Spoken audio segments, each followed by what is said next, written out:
Hello दोस्तों, स्वागत है आपका अपने YouTube चैनल क्यूए कोडर में। तो दोस्तों, आज के सेशन में हम लोग इन्वायरमेंट वेरिएबल के बारे में पढ़ेंगे और पढ़ेंगे कि हम इसको क्यों यूज कर सकते हैं और इसकी एक्सेसिबिलिटी क्या है। तो पिछले सेशन में हम लोगों ने ग्लोबल वेरिएबल्स के बारे में पढ़ा था, जिसमें हम लोगों ने पढ़ा था कि ग्लोबल वेरिएबल जो है अक्रॉस द वर्क स्पेस कहीं भी एक्सेसिबल होती है। It could be collection, environment, request. ठीक है। और अभी हम लोगों ने डायनेमिकली केवल गेट करना सीखा था। हम आगे चल के सेट भी करना सीखेंगे, अब कैसे यूज करते हैं आपको हम एक कंप्लीट प्रोजेक्ट बना के दिखाएंगे जहां से आपका क्लियर हो जाएगा। और मैं आपको एपीआई चैनिंग बता दूंगा वहीं पे। ठीक है। तो आइए देखते हैं इन्वायरमेंट वेरिएबल क्या होता है। इन्वायरमेंट वेरिएबल जो है किसी स्पेसिफिक इन्वायरमेंट तक ही एक्सेसिबल होती है। ठीक है। जब आपका सॉफ्टवेयर बन रहा होता है तो पहले कौन बनाता है? डेवलपर बनाता है। तो उस समय यूआरएल डिफरेंट होता है, बेस यूआरएल। फिर जब टेस्टिंग में जाता है तो यूएटी इन्वायरमेंट में जाता है। टेस्टिंग इन्वायरमेंट जब भी जाता है तो उसका यूआरएल क्या हो जाएगा? बदल जाएगा। अब स्टेजिंग या जब प्रोडक्शन में जाएगा तो उसका भी यूआरएल बदल जाता है। ठीक है। जैसे फॉर एग्जांपल मैं नोटपैड लेता हूं। ठीक है। मान लीजिए सॉफ्टवेयर बन रहा है, तो अभी डेवलपर उसको डेवलप कर रहा होगा तो उसे क्या कहेंगे? डेव इन्वायरमेंट कहेंगे। ठीक है। खैर, पहले लोकल होस्ट पे लिखता है कोड को, फिर पुश करता है डेव इन्वायरमेंट में। मान लो उसका हमारा यूआरएल ये है, http abcd समथिंग। ठीक है। या फिर http यस, ऐसे करके हम कर देते हैं। ठीक है। ठीक है। डेव, फिर ये डॉट कॉम। ठीक है। अब मान लो हमारा किस पे आया? यूएटी पे आया। तो अब हमारा क्या हो जाएगा? यूएटी इन्वायरमेंट टेस्टिंग के लिए।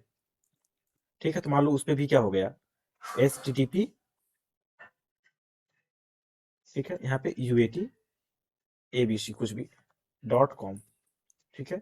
अब मान लो प्रोडक्शन में चला गया तो हमारा क्या हो गया? मान लो प्रोडक्शन यूएट प्रोडक्शन इन्वायरमेंट। मान लो मैं ये लिख देता हूँ। ठीक है। अभी आप ध्यान समझना मैं क्या कहना चाहता हूँ। H T T P S prod env.com। ठीक है। सपोज करो ये, आप सोचिए, यहाँ पे आते हैं पोस्टमैन में। आप समझिए क्या मैं कहना चाहता हूँ। मेरा ये मान लेते हैं कि उसमें हमारा ये प्रैक्टिस में जितने एपीआई है 100 एपीआई है। मान लो 25-50 एपीआई या 100 एपीआई है। तो सब में अभी देखो रिक्वेस्ट सब कुछ सेम होगा। उनका जो उनका होने वाला है वो क्या होगा? सब कुछ सेम होगा, एग्जैक्टली डिक्टो सेम होगा।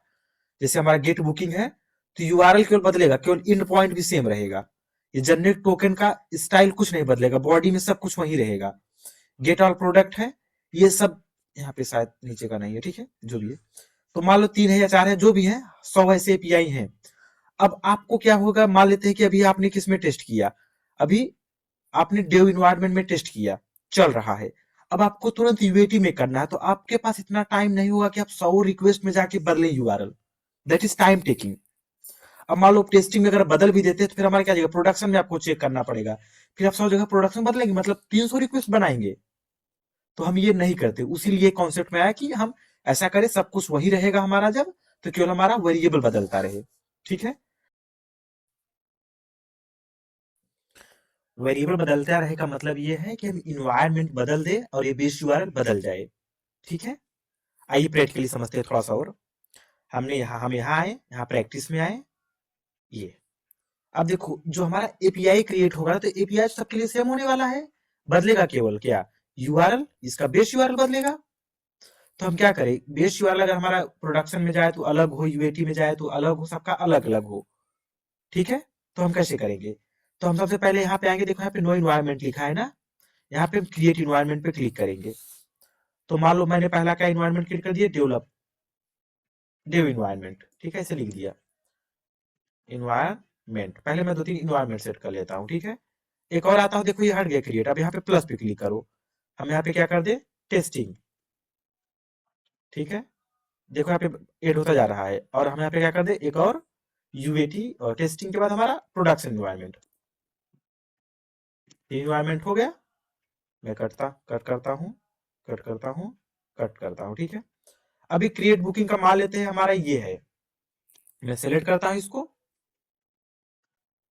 Control C. अभी मैंने क्या चूज किया? मान लो डेव इन्वायरमेंट। यहाँ पे लिया मैंने, डेव इन्वायरमेंट पे क्लिक किया और मैं यहाँ पे आया। ठीक है, हम इन्वायरमेंट पे क्लिक कर देंगे। यहाँ पे देखो ये जो खुला है बता देगा ये। तो मैं यहाँ पे मैं क्या करता हूँ, इनिशियल वैल्यू दे देता हूँ और करंट वैल्यू भी ऑटोमेटिक वही हो जाएगा। मैं यहाँ पे क्या दे दूँ, अभी मान लो बेस यूआरएल ही देता हूँ। ठीक है, मैं इसको कॉपी कर कंट्रोल सी करता हूँ, कंट्रोल यस करता हूँ। अब क्रिएट बुकिंग पे आता हूँ, मैं इसको हटाता हूँ बेस यूआरएल। अब ध्यान से देखना, यही आपको समझना है। मैंने यहाँ लिख दिया बेस यूआरएल। ठीक है, अब मैंने इस पे क्लिक किया तो ये बता रहा है कि बेस यूआरएल हमारा ये है, कहाँ पे सेट हुआ है। ठीक है, ग्लोबल वेरिएबल मैंने नहीं लिया इस समय, डिलीट कर दिया वो वाला। यहाँ पे इन्वायरमेंट पे ले लिया और इन्वायरमेंट में हमारा ये है, डेव इन्वायरमेंट पे दिख रहा है। मान लो मैं यहाँ भी सेट कर दे रहा हूँ इसे, आप देखना अभी, ये मैंने यहाँ पे लिया ये। ठीक है, अभी हमने किसमें, डेव इन्वायरमेंट में सेट किया है ये वैल्यू। ये देखिए मैं कॉपी कर लेता हूँ। ठीक है, अब देखो मैंने रिक्वेस्ट हिट किया, रिक्वेस्ट गया। ठीक है, अभी डेवलपमेंट में टेस्टिंग चल रही है डेव इन्वायरमेंट में, आप समझिए।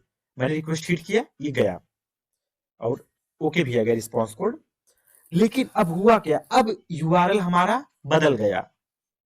तो मान लो 100 जगह हम किए हैं तो 100 जगह तो चेंज करने जाएंगे नहीं। यहाँ पे मान लेते हैं, अब यहाँ पे जैसे हम करेंगे प्रोडक्शन, मान लो टेस्टिंग में आ गया ये। अब देखो ये एरर बताने लगा, क्यों, कह रहा है कि कोई इसे मिल ही नहीं रहा है उस इन्वायरमेंट में।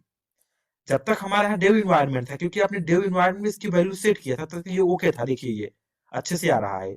लेकिन जैसे ही आपने टेस्टिंग किया तो टेस्टिंग में तो चीज सेट ही नहीं है यार, जाहिर सी बात है गलत आएगा। समझ में आ रहा है ना। अब मान लो टेस्टिंग इन्वायरमेंट दूसरा यूआरएल सेट कर रहा है, यहाँ पे मैं आता हूँ, टेस्टिंग मैंने चूज किया। ठीक है, टेस्टिंग मैंने चूज किया, मैं यहाँ पे आता हूँ और मैं यहाँ पे बेस यूआरएल बना हुआ है, मान लो यहाँ पे मैं वैल्यू दे देता हूँ, या फिर मैं इन्वायरमेंट पे क्लिक करता हूँ और यहाँ पे वैल्यू दे देता हूँ वही। ऐसा करता हूँ, मैं टेस्टिंग इन्वायरमेंट लिख देता हूँ। ठीक है, एग्जैक्ट करके दिखा, टेस्टिंग यूआरएल में यहाँ पे लिख दिया और फिर इसके बाद यूआरएल देता हूँ ताकि आपको आइडिया लगे। और मैं यहाँ पे क्या लिख देता हूँ, बेस यूआरएल, वही नाम बेस यूआरएल, और कंट्रोल यस करता हूँ। ठीक है, कंट्रोल यस किया। अब मैं आया क्रिएट बुकिंग पे, सेव नहीं होगा ये, टेस्टिंग ही है ना, टेस्टिंग। और मैंने यहाँ पे दिया, ऑल वेरिएबल्स पे क्लिक किया, इन्वायरमेंट पे क्लिक किया, ये एक एक्स्ट्रा हो गया था इसकी वजह से। अब कंट्रोल यस करते हैं, नेम सेम है ना, नेम चेक कर लेते हैं, देखो सेम है। अब देखिए ये यूआरएल बदल गया। अब अगर रिक्वेस्ट हिट करेंगे तो नहीं कुछ आएगा, क्यों नहीं, क्योंकि मैंने गलत दिया आपको समझाने के लिए कि सपोज करो यूआरएल बदल गया। मैंने यहाँ देखो यहाँ पे क्या लिखा है, यूआरएल में क्या दिया है, ये टेस्टिंग यूआरएल https restfulbooker.com। समझ में, यानी यूआरएल बदल गया। मतलब कि हम जिस हिसाब से इन्वायरमेंट चूज करेंगे, प्रोडक्शन में आते हैं, प्रोडक्शन में नहीं दिया था तो ये एरर आ रहा है। आप प्रोडक्शन में दूसरा यूआरएल दे सकते हैं। इस तरीके से हम डिफरेंट डिफरेंट यूआरएल दे सकते हैं। आपको, आई होप आपको आइडिया लग गया होगा। तो मैंने इस पे क्लिक किया, डेव इन्वायरमेंट पे क्लिक किया, अब देखिए हमारा सही है। इस पे देखिए दूसरा यूआरएल आ रहा है, मैंने टेस्टिंग लिया, टेस्टिंग में दूसरा यूआरएल आ रहा है, यहाँ पे देखिए ये। और हमने प्रोडक्शन में कुछ नहीं दिया था, प्रोडक्शन में एरर आ रहा है। समझ आया आपको। यानी कि हम एक बेस यूआरएल रख के सेम नेम का हम डिफरेंट डिफरेंट यूआरएल देंगे, टेस्टिंग प्रोडक्शन के हिसाब से, उस हिसाब से ये यूआरएल उसकी वो ले लेगा। ये यूआरएल हो सकता है कुछ, कभी एक्सेस टोकन हो सकता है, यूआरएल हो सकता है, कुछ भी हो सकता है। हमारा पर्पज यहाँ पे केवल आपको कॉन्सेप्ट समझाना है। ये तो हमारा यूआरएल की बात हुई, कैसे कैसे वर्क करता है। अब हमें एक्सेसिबिलिटी की बात करनी है। आप सोचिए बेस यूआरएल हम यहाँ दिए हैं, ठीक है, यहाँ पे लिया हमने, कंट्रोल सी किया, ये तो हमारा ये है। ठीक है, अब ऐसा नहीं कि हम केवल इसमें एक्सेस कर सकते हैं, हमें यहाँ भी एक्सेस कर सकता हूँ। देखो यहाँ पे एमके में आता हूँ और एमके में वही है बुकर, एसटीटी बुकर ही है ना, नेट टूल्स की हुए है, एपीआई सेक्टर में शायद यही था। हाँ, देखो ये यहाँ भी देखो एक्सेसिबल है। मैंने रन किया, रन हो गया, टोकन जनरेट हो गया। यहाँ पे देखिए ये बेस यूआरएल हमारा ये है। और यहाँ पे दूसरे में गए, ये देखिए इसमें मैंने कोई यूआरएल नहीं दिया और टेस्टिंग में आया, देखिए टेस्टिंग में भी यूआरएल बदल गया। देखिए टेस्टिंग यूआरएल के बाद ये लिखा है। अब जो भी यूआरएल देखिए वो आएगा, देखिए कुछ नहीं रिक्वेस्ट हिट होगा, क्यों, क्योंकि यूआरएल गलत है और इसमें हमारा यूआरएल दिया ही नहीं था। तो इसका स्कोप क्या है? इसका स्कोप ये है कि ये पार्टिकुलर वर्क स्पेस में रहेगा, चाहे जहां एक्सेस करो, किसी भी कलेक्शन में, किसी भी रिक्वेस्ट में। लेकिन इशू क्या है इसके साथ? इशू ये है कि केवल उस पार्टिकुलर इन्वायरमेंट के साथ ही एक्सेसिबल है। ठीक है, आइए हम देखते हैं यहाँ पर, थोड़ा सा इसको प्रिंट कराते हैं। यहाँ पे आता हूं मैं, स्क्रिप्ट में आता हूं, इसको प्रिंट कराता हूं। यहाँ ग्लोबल लिखा था, यहाँ इन्वायरमेंट लिख दो बस, ये ठीक है। और मैं यहाँ पे आता हूँ, अभी कंसोल इसका खोल लेता हूँ जहां से हम डिबग करते हैं। सो पोस्टमैन कंसोल, यहाँ से मैं जो कोई पुरानी रिक्वेस्ट मैं सबको डिलीट करता हूँ। ठीक है, और मैं इसका नाम लिख देता हूँ इन्वायरमेंट यूआरएल, इन्वायरमेंट ENVIRON। ठीक है, इसको कॉपी करके मैं चाहता हूँ कलेक्शन लेवल पे भी रख दूं। आप यहाँ पे कलेक्शन पे मैंने क्लिक कर दिया। ठीक है, यहाँ पे स्क्रिप्ट में आता हूँ, इसको भी रख देता हूँ और यहाँ पे लिख देता हूँ collection, environment variable in the collection, in the collection. ठीक है, अब मैं रिक्वेस्ट को हीट करता हूँ, ये गया। ठीक है, पोस्टमैन कंसोल खोलते हैं अब।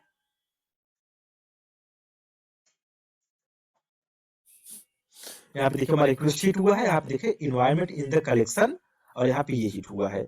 अब मान लो मैं इन्वायरमेंट बदलता हूँ, देखिए डेव से हम किसमें रख दिया, अब टेस्टिंग में। टेस्टिंग का भी यूआरएल आएगा। देखो मैंने रिक्वेस्ट हीट किया, ये आया।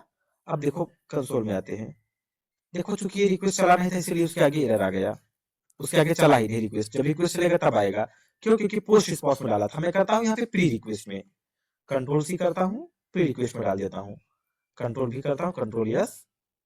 ठीक है, और इसमें भी मैं प्री रिक्वेस्ट में डाल देता हूँ इसे। अभी प्री रिक्वेस्ट क्या होता है? ये रिक्वेस्ट हीट होने से पहले चलता है, पोस्ट उसके बाद। हम इसको भी पढ़ेंगे। अब मैं इसको हीट करता हूँ, ठीक है, टेस्टिंग में। अब आते हैं, ये चलेगा पहले, देखो क्लियर करके फिर से करता हूँ। एक क्लियर मैंने किया, इसको रिक्वेस्ट फिर से हिट किया। यहाँ पे हम आते हैं, यहाँ पे देखते हैं, देखिए ये तो प्री रिक्वेस्ट में चल गया, लेकिन ये हमारा गलत आ रहा है। क्यों? क्योंकि ये यूआरएल लिखा है ना, ये टेस्टिंग यूआरएल HTTPS गलत है, यूआरएल हमने दिया है, इसलिए नहीं ले रहा था। तो आई होप आपको समझ में आया होगा कि जो हमारा इन्वायरमेंट वेरिएबल होता है वो किसी पार्टिकुलर इन्वायरमेंट में एक्सेसिबल होता है। ठीक है, प्रोडक्शन अगर मैं फिर कर देता हूँ, फिर से रिक्वेस्ट हिट करेगा, और ये पोस्टमैन कंसोल में आप जाके यहाँ पे देख सकते हैं। सॉरी, व्यू पोस्टमैन कंसोल, हाँ पोस्टमैन कंसोल। ठीक है, यहाँ पे देखिए लिख रहा है आपको। अब आपको आइडिया लग गया होगा कि इन्वायरमेंट वेरिएबल क्या होता है। इन्वायरमेंट वेरिएबल किसी भी वर्क स्पेस में एक्सेसिबल है, होल वर्क स्पेस, लेकिन वो किसी पार्टिकुलर इन्वायरमेंट के लिए। लेकिन अगर ये हमारा ग्लोबल वेरिएबल होता तो चाहे जो इन्वायरमेंट हो उसे फर्क नहीं पड़ता, चाहे जो भी इन्वायरमेंट होता उसे फर्क नहीं पड़ता, वो उसी को यूज करता। तो आई होप आपको आइडिया लग गया होगा। और thanks for watching, thanks for your time.